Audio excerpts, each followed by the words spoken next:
All right, folks, good morning. Let's get started here. So for today, May the 5th, Monday, we have the following information. At 9:45 a.m., we'll have final services PMI, which is not a major report, but at 10 a.m., we'll have ISM services PMI, which is. So after that, we have the loan officer survey all day, but that's not an important report, so we'll see what happens there. Having said that, let's take a look at what else is moving. So first of all, let's take a look at the QQQ ETF.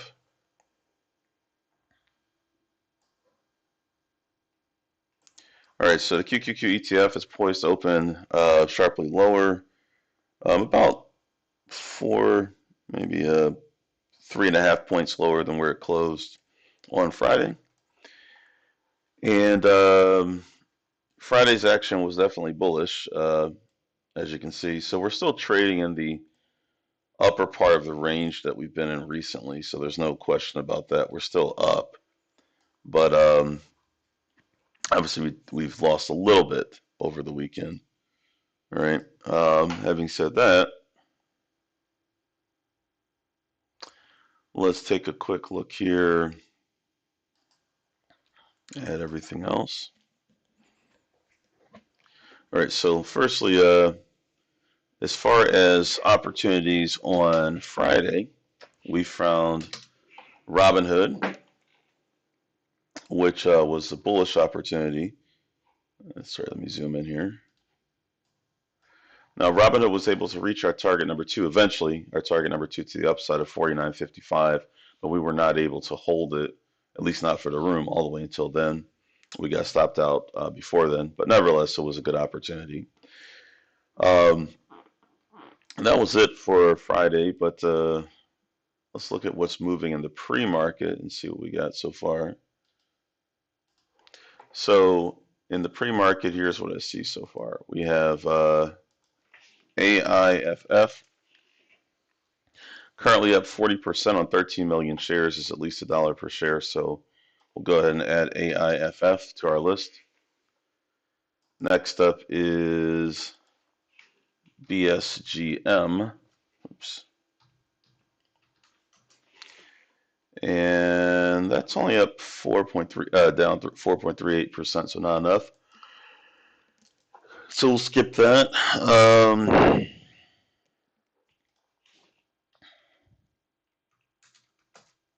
Let's see. Next up is iBio. Oops. That is presently up only about 3%, so not up enough or down enough, so we'll skip that. Next up is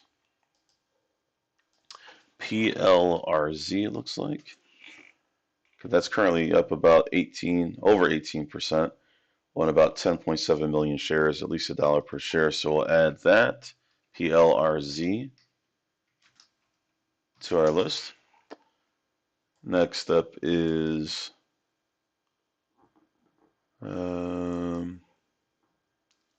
QNCX. Okay, that's only up 2.83%, so not enough. Was up a little more earlier, but not right now. Let's check out RXRX, which just had earnings. Okay, that's currently down 5.79%, so just a little bit shy of the 6% minimum movement we would need, 1.4 million shares. And it's at least $1 per share. I'll add that to our possibilities list, but it does not fully qualify, so will not be on the full list. Okay. All right, so that's everything I see so far. If you folks see any other stocks meeting all four criteria, let me know in the chat. Four criteria: I must be a NASDAQ listed stock trading at least $1 per share in the current pre-market session. Must currently be at a 6% price change, which can be positive or negative, and must also have achieved at least 1 million shares of pre-market volume. So GPUS is mentioned. Let's take a look at that. I think I saw that one earlier, but let me see. That looks like an NYSE stock, so I'll skip that one. IVF, All right, that's up 23%, 11.7 million shares, at least $1 per share. So I'll add that to our pre-market radar. KWE, let's check that. Okay, KWE is up 8.62%, 4 million shares, at least $1 per share. Yep, that does qualify. So we'll add that. Kids, another day. Let's see. Yeah, Kids is now down 6.27% of 1.5 million shares, at least $1 per share. So I think that's the third day in a row that's been on our list. FRGT, that's currently down 23.5% of 1 million shares of volume, and it's at least $1 per share. So we'll go ahead and add FRGT to our list. All right. All right, so we'll go ahead and wrap up for today's pre-market pulse. Folks, please be sure to like the video. I see we have 3 likes, but way more than 3 people watching. So please be sure to hit the like button. That greatly helps us with the YouTube algorithm. And please be sure to subscribe to the channel so you get notifications when we produce a new video. And if anyone's watching this video on a replay and you're not familiar with our company, check out fundertrading.com, our website. You will see a link in the description to this video. Other than that, for everyone as part of the coaching program, I'll see you there in about 21 minutes, and we'll pick up for today's session. All right, folks, have a great trading day, and I'll see you for tomorrow's pre-market pulse. Have a great Cinco de Mayo as well. Take care.